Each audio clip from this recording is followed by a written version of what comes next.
بسم اللہ الرحمن الرحیم وَإِذْ قَالَتِ الْمَلَائِكَةُ يَا مَرْيَمُ إِنَّ اللَّهَ اصْطَفَاكِ وَطَهَّرَكِ وَاصْطَفَاكِ عَلَى نِسَاءِ الْعَالَمِينَ يَا مَرْيَمُ اقْنُتِي لِرَبِّكِ وَاسْجُدِي وَارْكَعِي مَعَ الرَّاكِعِينَ ذَلِكَ مِنْ أَنْبَاءِ الْغَيْبِ نُوحِيهِ إِلَيْكَ وَمَا كُنْتَ لَدَيْهِمْ إِذْ يُلْقُونَ أَقْلَامَهُمْ أَيُّهُمْ يَكْفُلُ مَرْيَمَ وَمَا كُنْتَ لَدَيْهِمْ إِذْ يَخْتَصِمُونَ إِذْ قَالَتِ الْمَلَائِكَةُ يَا مَرْيَمُ إِنَّ اللَّهَ يُبَشِّرُكِ بِكَلِمَةٍ مِّنْهُ اسْمُهُ الْمَسِيحُ عِيسَى ابْنُ مَرْيَمَ وَجِيهًا فِي الدُّنْيَا وَالْآخِرَةِ وَمِنَ الْمُقَرَّبِينَ وَيُكَلِّمُ النَّاسَ فِي الْمَهْدِ وَكَهْلًا وَمِنَ الصَّالِحِينَ قالت رب أنى يكون لي ولد ولم يمسسني بشر قال كذلك الله يخلق ما يشاء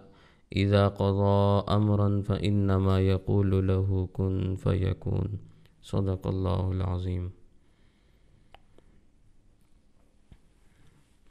إذ قالت الملائكة اور جب کہا فرشتوں نے یا مریم اے مریم ان اللہ بے شک اللہ تعالیٰ نے اصطفا کی تجھے چن لیا ہے وطہر کی اور تجھے پاکیزہ بنایا ہے واصطفا کی علی نساء العالمین اور تجھے چنا ہے سب جہان والی عورتوں پر یا مریم اقنتی لربک اے مریم فرما برداری کر اپنے رب کی واسجدی اور سجدہ کر وارکعی اور رکوع کر مع الراکعین رکوع کرنے والوں کے ساتھ ذالک من انباء الغیب یہ غیب کی خبروں میں سے ہے نوحیہ الیک اس کو ہم وحی کرتے ہیں آپ کی طرف وما کنت لدیہم اور آپ تو ان کے پاس نہیں تھے اذ یلقون اقلامہم جس وقت انہوں نے اپنی قلمیں پھینکیں ایہم یکفل مریم کہ ان میں سے کون مریم کا سرپرست بنے گا وما کنت لدیہم اور آپ ان کے پاس نہیں تھے اذ یختصمون جب انہوں نے آپس میں جھگڑا کیا تھا اذ قالت الملائکۃ یا مریم جس وقت فرشتوں نے کہا اے مریم ان اللہ یبشرک بے شک اللہ تعالیٰ آپ کو خوشخبری سناتا ہے بکلمۃ منہ اپنی طرف سے ایک کلمے کی اسمہ المسیح عیسی ابن مریم نام اس کا مسیح یعنی عیسیٰ بن مریم ہوگا وجیہاً فی الدنیا والآخرہ رتبے والا ہوگا دنیا میں بھی اور آخرت میں بھی ومن المقربین اور اللہ کے نیک بندوں میں سے ہوں گے مقربین میں سے ہوں گے ویکلم الناس اور وہ لوگوں سے کلام کریں گے فی المہدی گود میں وکہلا اور بڑھاپے میں ومن الصالحین اور نیک لوگوں میں سے ہوں گے نیک کاروں میں سے ہوں گے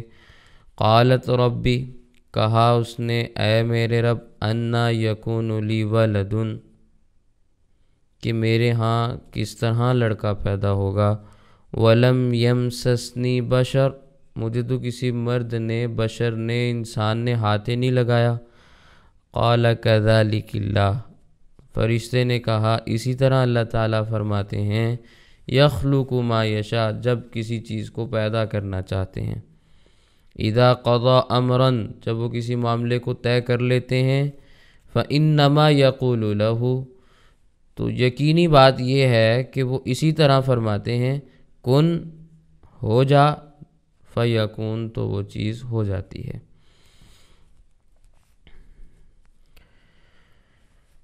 یہ واقعہ آپ کے سامنے 3-4 اسباق سے چلتا چلا رہا ہے کہ حضرت مریم علیہ السلام کی سرپرستی حضرت زکریا علیہ السلام کے پاس تھی انہوں نے پرورش بھی کی اور جب وہ جوان ہو گئیں تو اللہ تعالیٰ نے اس کا تذکرہ قرآن کریم میں فرمایا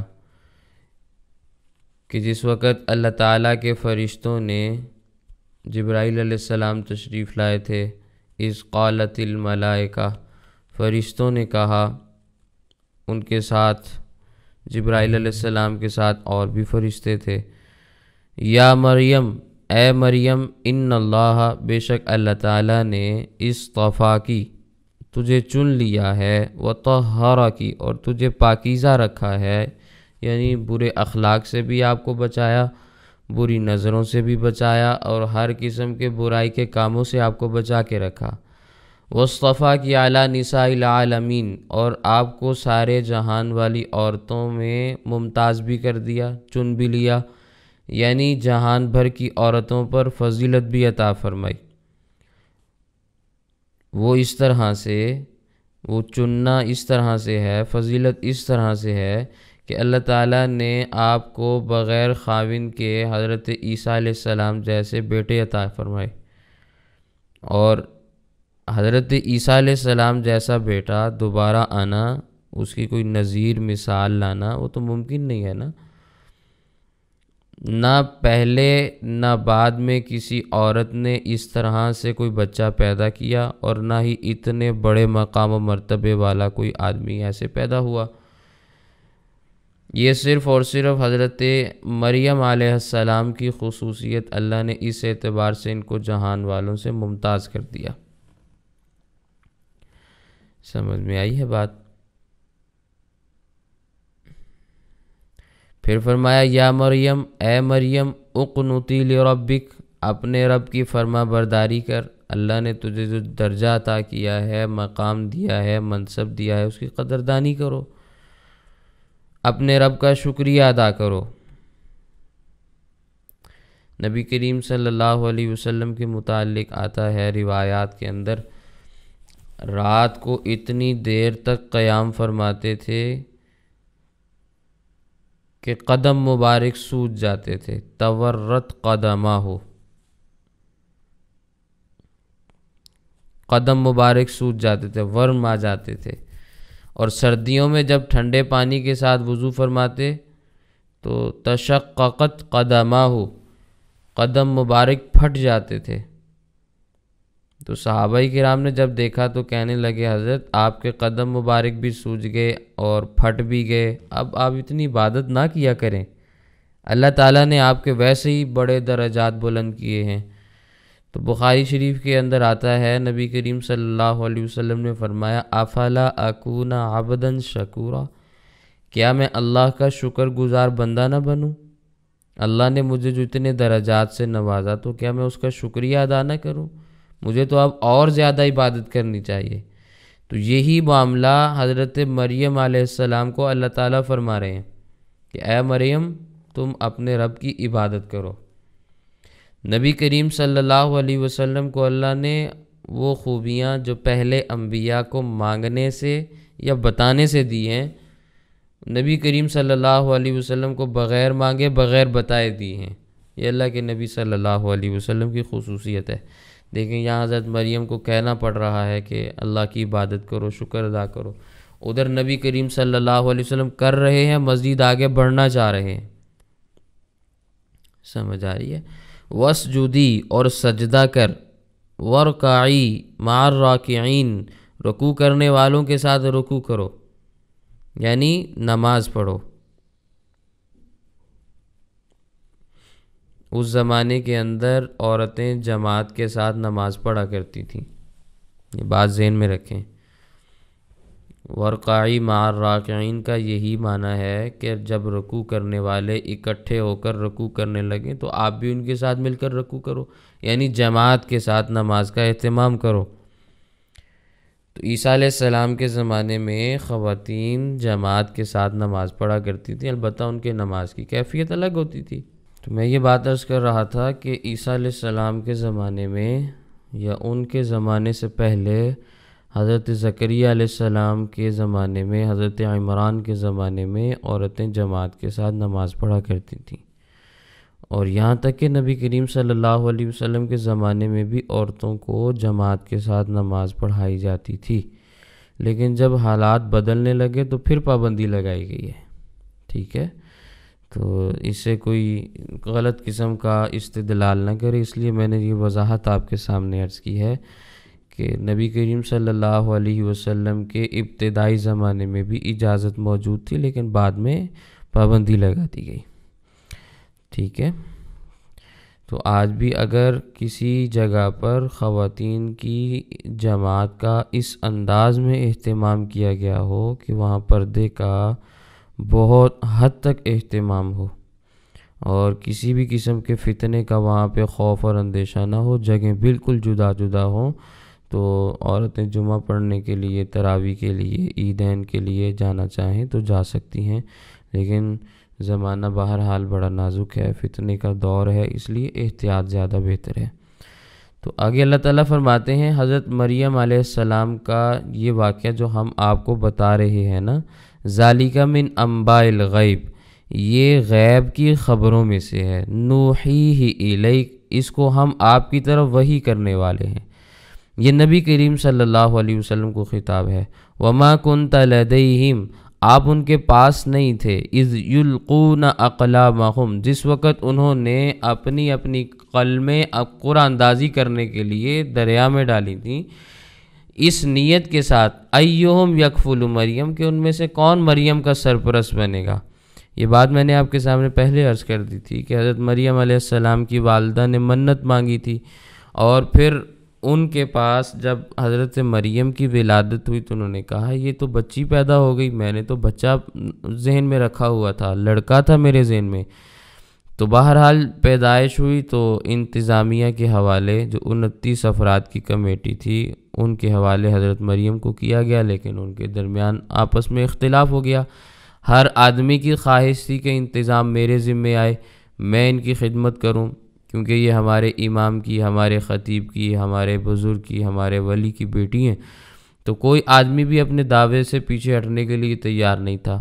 تو پھر فیصلہ قرآن اندازی کے ذریعے ہوا، طے یہ پایا کہ ہر ایک اپنی قلم لے کر آئے، اس پر نشان لگا لے، نہر اردن قریب ہے، اس میں اپنی اپنی قلمیں ڈالیں گے، جس کا قلم رک گیا یا پانی کے الٹ سمت میں چلنا شروع ہو گیا وہ کامیاب ہے، باقی سب ناکام ہو جائیں گے۔ تو 29 آدمیوں نے اپنے اپنے قلم نہر میں ڈالے، دریا میں ڈالے۔ حضرت زکریا علیہ السلام جیت کے اللہ کی قدرت سے ان کو اللہ تعالیٰ نے یہ سرپرستی عطا فرمائی، ان کا قلم جہاں سے پانی آ رہا تھا اس جانب چلنے لگا۔ تو سب نے جب یہ خلاف عادت چیز دیکھی تو سب کو یقین ہو گیا، ہر ایک نے اپنا دعویٰ واپس لے لیا۔ تو اللہ تعالیٰ نے یہاں یوں تذکرہ کیا ہے، وما کنت لدیہم، آپ ان کے پاس نہیں تھے، اذ یختصمون، جب وہ جھگڑا کر رہے تھے۔ ہر آدمی یہ چاہتا تھا کہ حضرت مریم علیہ السلام کی کفالت میرے ذمہ آئے، اور یہ واقعہ اللہ تعالیٰ نبی کریم صلی اللہ علیہ وسلم کو وحی کے ذریعے بتلا رہے ہیں۔ یہ نبی کریم صلی اللہ علیہ وسلم کی نبوت اور رسالت کی مستقل دلیل ہے کہ ایک واقعہ پہلے زمانے میں ایسا ہوا، کسی سے ہم نے وہ واقعہ پوچھا بھی نہیں، کوئی بتانے والا بھی نہیں، کسی کو وہ صحیح طور پر معلوم بھی نہیں، لیکن اللہ تعالیٰ ویسے ہی منعن اس کو نقل کر رہے ہیں۔ تو یہ نبی کریم صلی اللہ علیہ وسلم کی نبوت کی علامت اور نشانی ہے کہ بھی ان کے پاس آسمان سے سچی خبریں آتی ہیں، اس میں جھوٹ نہیں ہوتا۔ پھر جب حضرت مریم علیہ السلام بالغہ ہو گئیں تو فرشتوں نے آ کر بشارت دی، آگے اس کا تذکرہ ہے، اذ قالت الملائکہ یا مریم، جس وقت فرشتوں نے کہا اے مریم۔ اب یہاں پہ تھوڑا سا اجمال ہے، 16ویں پارے کے اندر سورہ مریم کے اندر تفصیل آتی ہے۔ جب حضرت مریم علیہ السلام حضرت زکریا علیہ السلام کے پاس جس کمرے میں رہتی تھیں، وہ کمرہ ایسا تھا کہ اس کی بیرونی دیوار کا جو کونا تھا جہاں 2 دیواریں اکٹھی ہوتی ہیں، تو دونوں دیواروں پر قیل ٹھونکے ہوئے تھے، اور ان کیلوں کے ساتھ ٹاٹ باندھ کر لٹکایا ہوا ہوتا تھا، کیونکہ سادہ زمانہ تھا۔ تو جب غسل کرنے کی حاجت وغیرہ ہوتی تھی تو وہ ٹاٹ کو لٹکا لیتی تھی، پردہ ہو جاتا تھا۔ تو ایک دن ٹاٹ لٹکا ہوا تھا، انہوں نے غسل کیا، کپڑے پہنے، تو فتمثل لہا بشرا سویا، ایک فرشتہ ایک فرشتہ ان کے سامنے پورے انسان کی شکل میں آ کے کھڑا ہو گیا۔ دیکھا تو ایک موٹا، تازہ، خوبصورت، تندرست قسم کا نوجوان سامنے کھڑا ہے۔ اب حضرت مریم علیہ السلام گھبرا گئی۔ اس تنہائی کے مقام میں کسی مرد کا آنا یہ تو اچھی بات نہیں ہے، اس کی نیت درست نہیں ہے۔ تو کہنے لگیں، قالت، مریم علیہ السلام کہنے لگیں، اعوذ بالرحمن منک ان کنت تقیہ۔ یہ سورہ مریم کے الفاظ ہیں کہ میں اللہ تعالیٰ کی پناہ میں آتی ہوں اگر تو متقی ہے۔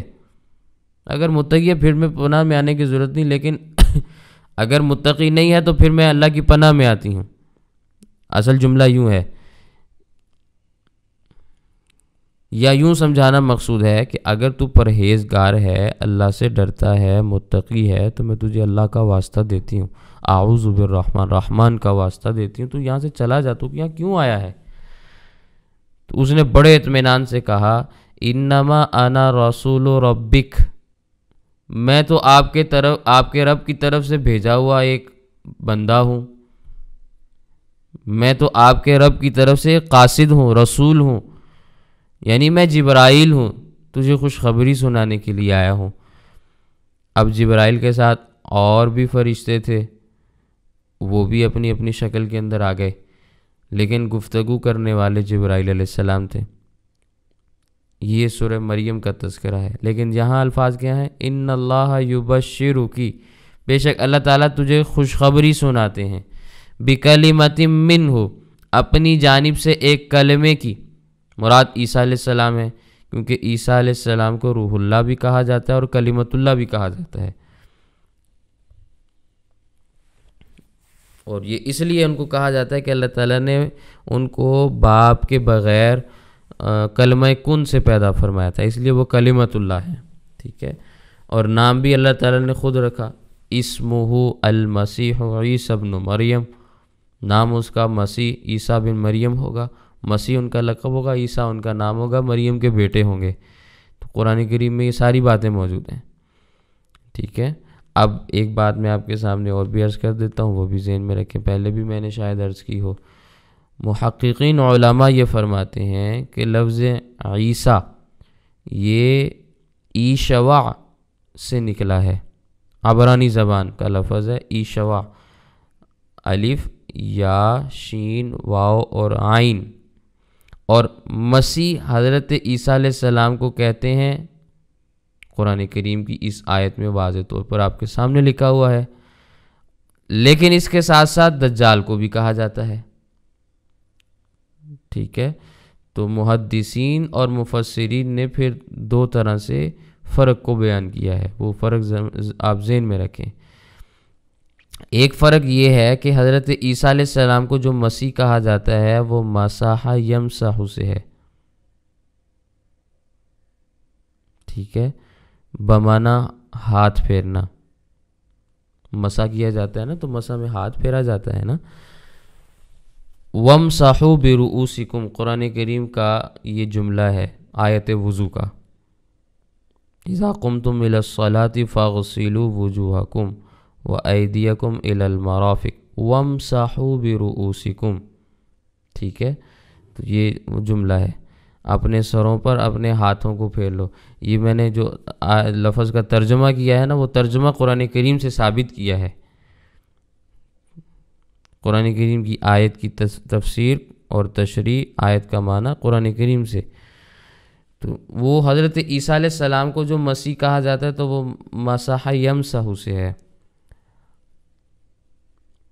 عیسیٰ علیہ السلام نابینے کی آنکھ پر ہاتھ پھیرتے، اللہ تعالیٰ اپنے فضل و کرم سے اس کو بینا کر دیتے تھے، آنکھوں والا کر دیتے تھے۔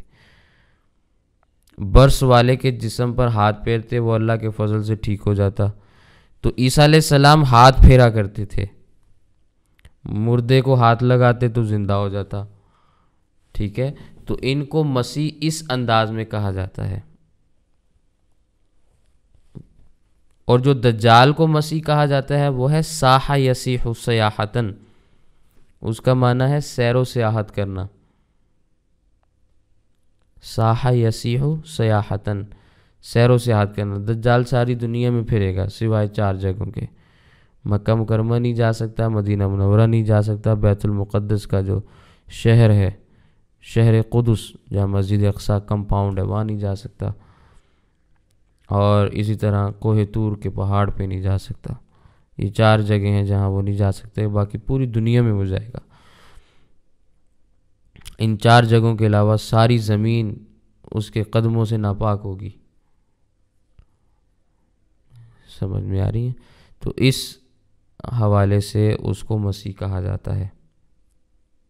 تو یہ ساحہ یسیح سیاحتاً سے مسیح ہے دجال، کہ وہ سیاحت کرے گا، گھومے گا، ساری دنیا میں گھومے گا، اور دجال دنیا میں 40 دن رہے گا۔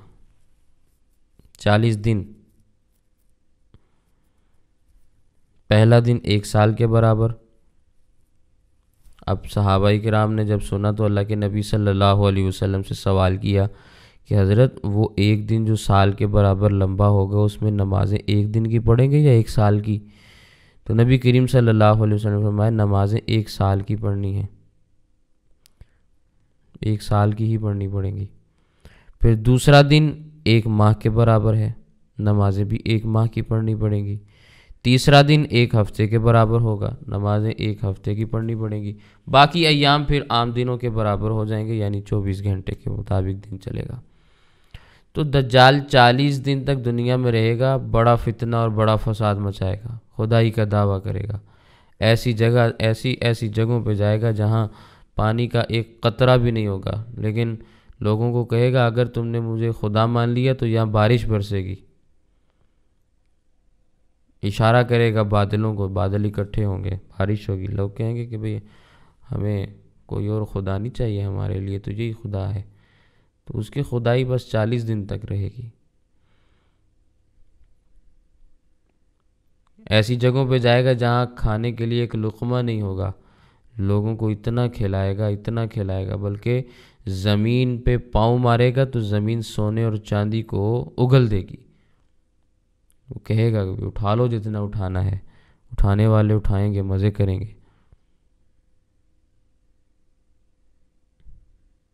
سمجھ میں آ رہی ہے بات؟ ہاں، لیکن اس کے ساتھ ساتھ ایک معاملہ اور بھی ہوگا۔ ایمان والے جو اس کو ماننے سے انکار کریں گے تو ان کی ساری چیزیں ضبط بھی کر لے گا، اشارہ کرے گا، گھر کا سارا سامان نکل کر اس کے پیچھے پیچھے جا رہا ہوگا۔ یہ شیطانی طاقتیں ہیں جو اس کا ساتھ دیں گی۔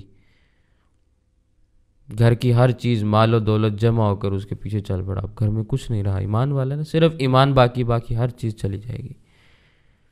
یوں آزمائشیں بھی آئیں گی۔ اس زمانے میں مسلمان کی خوراک ہوگی سبحان اللہ، سبحان اللہ۔ لیکن جو بدحواس قسم کے لوگ ہوں گے ان کی زبان سے یہ کلمات نہیں نکل سکتے۔ جس کو پہلے سے یہ چیزیں معلوم ہوں گی، جس کا ایمان پختہ ہوگا، یقین پختہ ہوگا، اس کی زبان سے یہ جملے نکلیں گے۔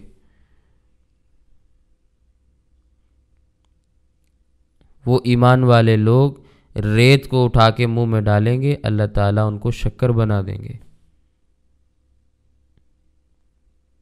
سمجھ میں آ رہی ہے بات؟ تو دجال کے زمانے میں ایمان کام آئے گا، دنیا کی کوئی چیز بھی کام نہیں آ سکتی۔ اس زمانے میں ایمان والے کے کام کوئی چیز نہیں آئے گی۔ اللہ اکبر۔ تو یہ ایک فرق میں نے آپ کے سامنے بیان کیا عیسیٰ علیہ السلام کے مسیح ہونے کے حوالے سے اور دجال کے مسیح ہونے کے حوالے سے۔ ایک دوسرا فرق بھی ہے۔ دوسرا فرق، اگر اس کو دونوں جگہ پر مسحہ ہی سے مراد لیا جائے، ساحہ یسیح سیاحتاً چھوڑ دیا جائے، دجال کو بھی مسحہ یمسح اور عیسیٰ علیہ السلام کو بھی مسحہ یمسح سے مراد لیا جائے، تو فاعل کا وزن فاعل کے معنی میں بھی آتا ہے اور بھی مفعول کے معنی میں بھی آتا ہے، یہ صرف والے جانتے ہیں۔ تو عیسیٰ علیہ السلام کے ساتھ مسیح کا لفظ فاعل کے معنی میں آئے گا، مسح کرنے والے، اور دجال کے ساتھ مسیح کا لفظ مفعول کے معنی میں آئے گا کہ ممسوح عینہ، کہ اس کی آنکھ کا نور مٹا ہوا ہے، کیونکہ وہ دائیں آنکھ سے کانا ہوگا نا، اس کی جو آنکھ کانی ہوگی وہ انگور کے ناخونے کی برابر ایسے آگے کو لٹکی ہوئی ہوگی اور بہت بری نظر آئے گی۔ تو اب اس کی آنکھ گویا ایسی ہے کہ اس کے اوپر مسا کوئی چیز پھیری ہوئی ہے، تو پھیرنے والے عیسیٰ علیہ السلام اور جس کے پھیری وہ دجال ہے، تو ایک فاعل اور ایک مفعول کے معنی میں آ جاتا ہے۔ تو اگر دونوں کو مسح یمسح کے معنی میں رکھنا ہو تو پھر اس کو اس انداز میں لیا جاتا ہے۔ بہرحال عیسیٰ علیہ السلام کے مسیح ہونے کا معنی الگ ہے، دجال کے مسیح ہونے کا معنی الگ ہے، لفظ ایک ہی ہے، معنی جدا جدا ہے، ٹھیک ہے۔ اور یہ جو بات ہے نا کہ اس کی آنکھ کانی ہوگی، یہ نبی کریم صلی اللہ علیہ وسلم نے فرمایا تھا کہ یاد رکھو میں تمہیں ایک علامت بتاتا ہوں، مجھ سے پہلے کسی پیغمبر نے تمہیں یہ بات نہیں بتلائی۔ دجال کے فتنے سے ہر نبی نے ڈرایا ہے لیکن علامت نہیں بیان کی، وہ علامت جو اللہ کے نبی صلی اللہ علیہ وسلم بتلانے لگے، وہ فرمانے لگے دجال کانا ہوگا، تمہارا رب کانا نہیں ہے، اعور العین، آنکھ سے کانا ہوگا، اس لیے اس کے دعوی ربوبیت سے متاثر نہ ہونا، اس کے جادو سے متاثر نہ ہونا۔ وہ بڑا کچھ کرے گا لیکن اپنی آنکھ کو ٹھیک نہیں کر سکے گا، بڑا کچھ کرے گا دنیا میں آ کے لیکن آنکھ درست نہیں کر سکے گا کہ لوگ اس کو اچھی حالت میں ہی دیکھ لیں، اللہ اس کو قدرت نہیں دیں گے۔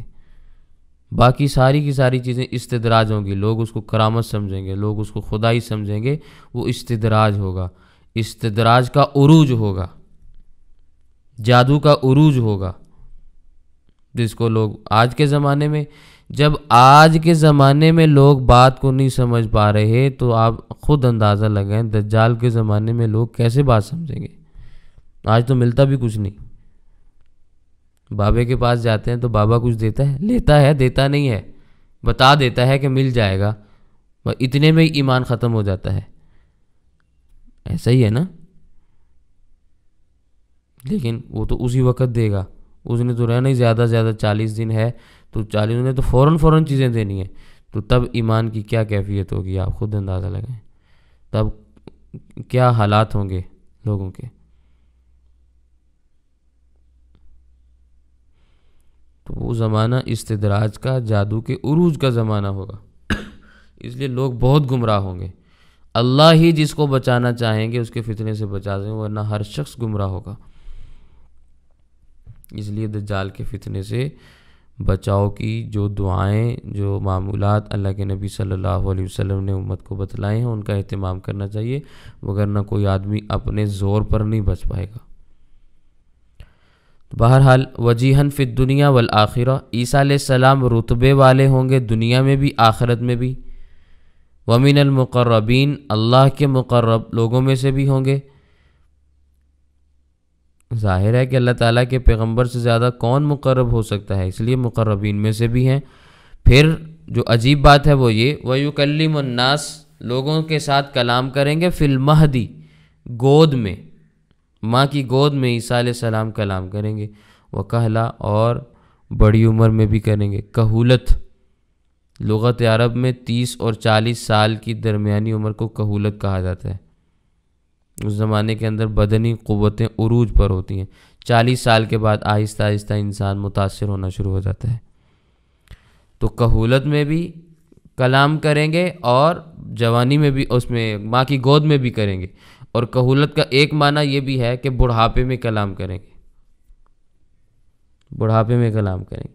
عیسیٰ علیہ السلام دنیا میں آئیں گے تو 40 سال کی عمر میں پھر نکاح کریں گے، شادی کریں گے۔ 33 سال کی ہماری جو روایات کے اندر تذکر آتا ہے، 33 سال کی عمر میں اوپر گئے ہیں۔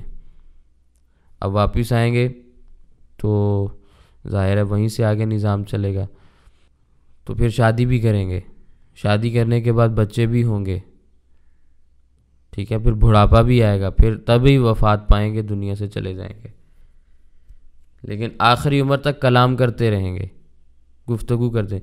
یہ کہلن میں کلام کا تذکرہ اس لیے فرمایا کہ 33 سال کی عمر میں دنیا سے چلے گئے ہیں، یعنی اٹھا لیے گئے ہیں، وفات ابھی نہیں آئی۔ قرآن کہہ رہا ہے کہ وہ کہولت میں کلام کریں گے، یہ کہولت میں کلام تو ابھی پایا ہی نہیں گیا تھا، اس لیے عیسیٰ علیہ السلام دوبارہ آئیں گے۔ یہ عیسیٰ علیہ السلام کے دوبارہ واپس آنے کی جانب اشارہ ہے۔ لوگ کہتے ہیں نا قرآن میں تذکرہ ہے عیسیٰ علیہ السلام وفات پا گئے، آئیں گی جہاں آیات میں وہاں آپ کے سامنے اشارہ کروں گا۔ کہنے والے قرآن کی دلیل ہی پیش کرتے ہیں کہ عیسیٰ علیہ السلام وفات پا گئے، حالانکہ اللہ کے نبی صلی اللہ علیہ وسلم کی واضح روایت، ان عیسیٰ لم یاتی علیہ الفنا، عیسیٰ علیہ السلام پر فنا نہیں آئی، موت نہیں آئی، واضح حدیث پاک ہے۔ لیکن لوگ کہتے ہیں قرآن کی آیت ہے، تو قرآن کی آیت اگر وہاں تمہارے پاس ہے، اگرچہ اس کا وہ معنی نہیں جو تم نے بیان کیا، لیکن قرآن کی یہ آیت بھی تو ہے نا، مہد کا کلام پایا گیا، کہل کا نہیں پایا گیا ابھی۔ قرآن کی آیت کو صحیح ثابت کرنا ہے تو کہولت کا کلام ثابت کرنا پڑے گا، اور وہ کیسے ثابت ہوگا؟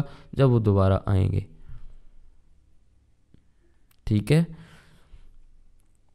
تو عیسیٰ علیہ السلام نے بچپن میں بھی گفتگو کی ہے، اور آسمان سے واپس آنے کے بعد بھی لوگوں سے ہم کلام ہوں گے، گفتگو کریں گے، اللہ تعالیٰ سعادت لیں گے لوگوں کو، امت کے اس امت کے آخری افراد کو، کہ وہ عیسیٰ علیہ السلام کے ساتھ یعنی نبی کے ساتھ گفتگو کریں گے۔ چھوٹی سعادت تھوڑی ہے، کتنی بڑی بات ہے۔ تو عیسیٰ علیہ السلام گفتگو کریں گے۔ قرآن کریم کے اندر جو تذکرہ آتا ہے نا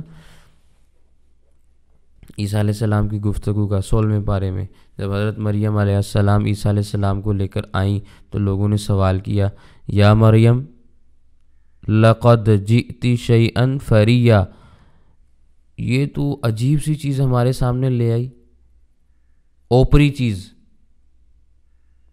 عجیب سی چیز اٹھا کے ہمارے سامنے لے کر آ گئی، یہ تم نے کیا حرکت کی؟ نہ تمہاری شادی ہوئی، نہ تمہارا خاوند، تم نے بچہ اٹھایا ہوا ہے۔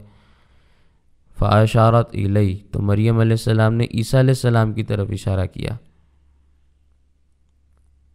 عیسیٰ علیہ السلام کی طرف اشارہ کیا، اس سے پوچھو یہ کہاں سے آیا ہے۔ تو وہ کہنے والے کیا کہنے لگے، کیف نکلم من کان فی المہد صبیا، چھوٹے سے بچے سے جو گود کے اندر ہے اسے کیسے بات کریں، وہ کیسے بتائے گا، وہ کیا بات کرے گا؟ ابھی یہ باتیں چل ہی رہی تھیں کہ عیسیٰ علیہ السلام نے اپنا بیان کرنا شروع کر دیا، فرمانے لگے انی عبد اللہ، میں تو اللہ کا بندہ ہوں، نہ خدا ہوں، نہ خدا کا بیٹا ہوں، نہ خدائی میں شریک ہوں، عبد اللہ ہوں، اللہ کا بندہ ہوں۔ آتانی الکتاب، اللہ نے مجھے کتاب دینے کا وعدہ فرمایا ہے، وجعلنی نبیہ، اللہ نے مجھے نبی بنایا ہے۔ یہ ولادت کا پہلا دن ہے یا دوسرا دن ہے؟ بعض روایت کے مطابق پہلا دن ہے، بعض کے مطابق دوسرا دن ہے۔ وجعلنی نبیہ، اللہ نے مجھے نبی بنایا۔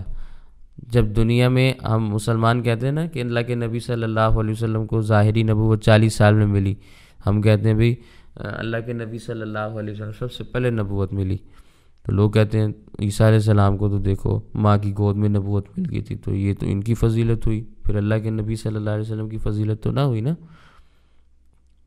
سمجھ میں آئی ہے؟ تو سمجھنے والی باتیں ہیں۔ اللہ تعالیٰ نے عیسیٰ علیہ السلام کو نبی بنا کے پیدا کیا، محمد صلی اللہ علیہ وسلم کو بھی نبی بنا کے پیدا کیا تھا۔ البتہ انہوں نے اعلان کیا، انہوں نے اعلان نہیں کیا، لیکن اللہ کے نبی صلی اللہ علیہ وسلم تو اس وقت بھی نبی تھے۔ کنت نبیا و آدم بین الماء والطین، آدم ابھی پیدا بھی نہیں ہوئے تھے، پانی اور مٹی کے درمیان تھے۔ اللہ نے اسی وقت محمد صلی اللہ علیہ وسلم کو نبوت اور رسالت عطا فرما دی۔ تو ہر اعتبار سے نبی کریم صلی اللہ علیہ وسلم عیسیٰ علیہ السلام سے افضل ہیں، ٹھیک ہے، اس پر کوئی شک و شبہ اور یا کوئی دوسری رائے نہیں۔ لیکن عیسیٰ علیہ السلام کیا فرما رہے ہیں؟ وجعلنی نبیہ، اللہ نے مجھے نبی بھی بنایا۔ اب سننے والے سن بھی رہے ہیں، دیکھنے والے دیکھ بھی رہے ہیں، لیکن دلوں پہ تالے تھے تو نہ مانے۔ ماننے والوں نے نہیں مانا نا، نہ ماننے والوں نے آج تک نہیں مانا۔